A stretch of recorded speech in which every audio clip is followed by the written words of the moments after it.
सो hey guys welcome back. स्वागत है आप सभी लोगों का एक और नई वीडियो में। तो पोकेमॉन वर्ल्ड में लेजेंडरी और मिथिकल पोकेमॉन सबसे ज्यादा स्ट्रॉन्ग पोकेमॉन होते हैं जिनको हराना काफी डिफिकल्ट होता है। बट कुछ ऐसे लेजेंडरी या फिर मिथिकल पोकेमॉन भी है जो कि पोकेमॉन एनिमे में काफी इजीली हार गए थे। और आज हम ऐसे टॉप 10 लेजेंडरी या फिर मिथिकल पोकेमॉन को देखेंगे जो कि काफी इजीली हार गए थे। तो हाँ, वीडियो को लाइक करना मत भूलना और साथ में चैनल को सब्सक्राइब करके बेल नोटिफिकेशन को इनेबल कर देना। एंड अब वीडियो को स्टार्ट करते हैं। Let's get started.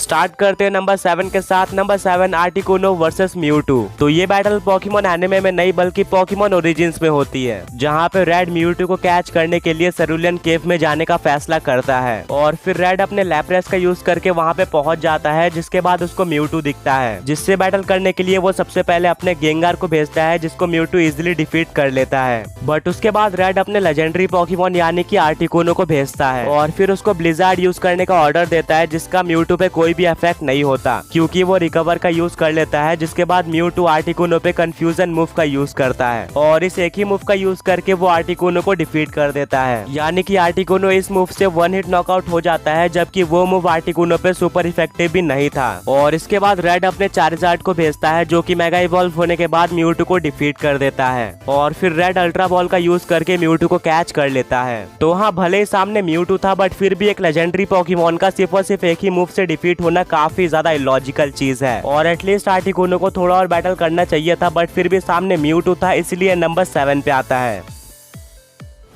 नंबर 6 इटरनेटस। तो इटरनेटस एक पॉइजन और ड्रैगन टाइप का पोकेमॉन है जेन 8 गला रीजन से और बेस फॉर्म में इटरनेटस के बेस स्टैट 690 होते हैं, बट उसके पास इटरनामैक्स फॉर्म है जिसमें जाने के बाद इसके बेस स्टैट 1125 हो जाते हैं, जो कि पोकेमॉन वर्ल्ड के हाईएस्ट बेस स्टैट है। और डेफिनेटली इतने ज्यादा स्टैट रखने वाला पोकेमॉन काफी स्ट्रॉन्ग होगा, बट पोकेमॉन एनिमे में ऐसा नहीं हुआ। तो एनिमे में इटरनेटस को स्ट्रॉन्ग दिखाया गया था बट इतना स्ट्रॉन्ग नहीं दिखाया गया था जितने उसके बेस स्टैट्स हैं। वो जेशन, ज़मेजेंटा, लुकारियो और सिंड्रेस से काफी इजीली हार गया था और वो ज्यादा कुछ नहीं कर पाया था, जबकि वो इटरनामैक्स फॉर्म में था। और फिर इटरनेटस वीक हो जाता है, जिसके बाद गो उसको कैच कर लेता है और फिर उसको सील कर दिया जाता है। तो हाँ यार, 4 पोकेमॉन को संभालना किसी भी पोकेमॉन के लिए बड़ी बात होती है, पर इटरनामैक्स फॉर्म में जाने के बाद वो पोकेमॉन वर्ल्ड का सबसे हाईएस्ट बेस स्टैट रखने वाला पोकेमॉन बन जाता है और साथ में सबसे लार्जेस्ट पोकेमॉन भी। तो ये इससे कहीं ज्यादा स्ट्रॉन्ग होना चाहिए था। तो हाँ, इसीलिए ये नंबर 6 पे आता है।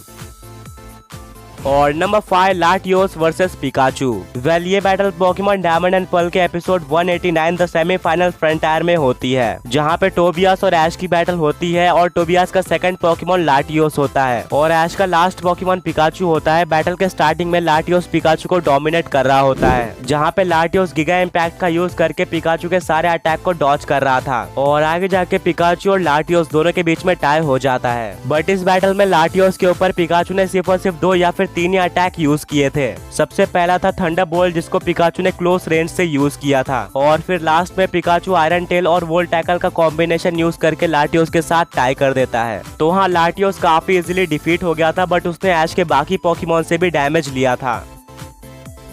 और नंबर 4 आर्टिकुनो वर्सेस चारिजार्ड। तो ये बैटल होती है द सिंबल लाइफ नाम के एपिसोड में, जहाँ पे नो लैंड के साथ ऐश की बैटल होती है। ये 1 वर्सेस 1 बैटल होती है, जहाँ पे ऐश का पोकेमॉन चारिजार्ड होता है और नो लैंड का पोकेमॉन लेजेंडरी पोकेमॉन आर्टिकुनो होता है। और ये बैटल काफी औसम थी, जहाँ पे दोनों पोकेमॉन ने एक दूसरे को काफी अच्छी टक्कर दी थी और आर्टिकुनो इजीली डिफीट नहीं हुआ था। और यहाँ पे चारिजार्ड के पास टाइप एडवांटेज भी था। बट अगर आप पोकेमॉन जर्नीज फॉलो कर रहे हो तो आपको पता होगा पोकेमॉन जर्नीज के एपिसोड 102 में आर्टिकुनो अपीयर हुआ था, जहाँ पे 4 ट्रेनर्स मिलकर आर्टिकुनो के साथ रेड बैटल करते हैं, जो कि होते हैं ऐश, गो, गैरी और होरस। और ये चारों ट्रेनर्स मिलके भी आर्टिकुनो को डिफीट नहीं कर पाते और यहाँ तक कि इस बैटल में हर एक ट्रेनर ने एक से ज्यादा पोकेमॉन का यूज किया था और यहाँ पे टोटल 12 पोकेमॉन का यूज किया गया था, जो कि थे डार्मेनिटन, टारेनिटार, सरफेच, आर्कनाइन, लुकारियो, सिंड्रेस, इंडिडी, गार्डिवॉर, अम्ब्रियन, पिकाचू, बेलीफ और बोल्डोर। और इतने सारे पोकेमॉन मिलकर भी आर्टिकुनो को डिफीट नहीं कर पाए और यहाँ तक कि इस वाले आर्टिकुनो ने एक ही मूव का यूज करके 4 पोकेमॉन को डिफीट कर दिया था। तो हाँ, इस वाले आर्टिकुनो से कंपेयर किया जाए तो नोलैंड का आर्टिकुनो काफी इजीली डिफीट हो गया था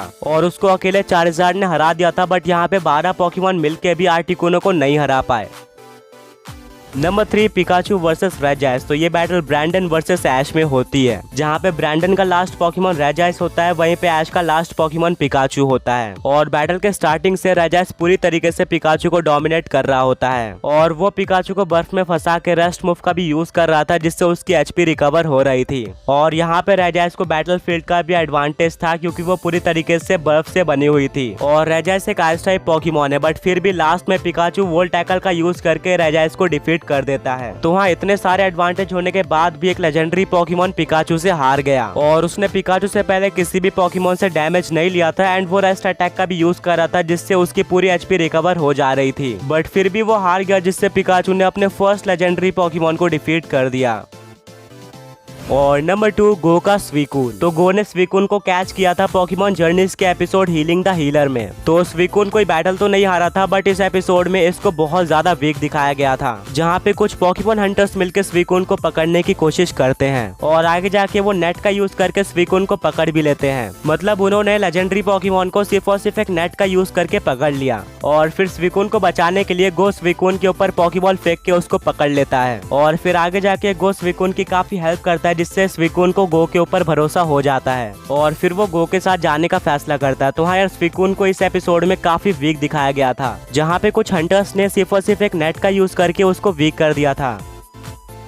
और फाइनली नंबर 1 टोबियास का डार्कrai। तो पोकेमॉन एनिमे में टोबियास के डार्कrai को काफी स्ट्रॉन्ग दिखाया गया था, जहाँ पे टोबियास ने सिर्फ अपने डार्कrai का यूज करके सिनो रीजन के 8 जिम लीडर्स को हरा दिया था और ऐश से बैटल करने से पहले उसने सारी लीग बैटल्स भी सिर्फ और सिर्फ अपने डार्कrai का यूज करके जीती थी। बट ऐश के साथ बैटल में टोबियास का डार्कrai हार गया था और काफी इजीली हार गया था। जितना डार्कrai को स्ट्रॉन्ग बताया गया था, उतना स्ट्रॉन्ग हमें उस एपिसोड में डार्कrai देखने को नहीं मिला। अगर आप उस बैटल को ध्यान से देखोगे तो डार्कrai के ऊपर सिर्फ और सिर्फ 3 ही अटैक्स लगे थे, जो कि थे हेराक्रॉस का मेगाहॉर्न, जो कि उसने स्लीप टॉक का यूज करने के बाद यूज किया था, गिबल का रॉक स्मैश और फाइनली सैपटाइल का लीफ ब्लेड। तो हाँ यार, इससे ये पता चलता है कि टोबियास का डार्कrai उतना स्ट्रॉन्ग नहीं था जितना उसके बारे में बताया गया था और 3 अटैक्स तो कोई नॉर्मल पोकेमॉन भी सह सकता है। तो हाँ, इसीलिए नंबर 1 पे डार्कrai आता है।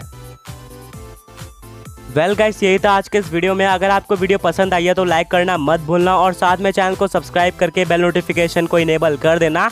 तो हाँ, दोबारा मिलेंगे एक और ऐसे ऑसम वीडियो के साथ। Until then, peace out.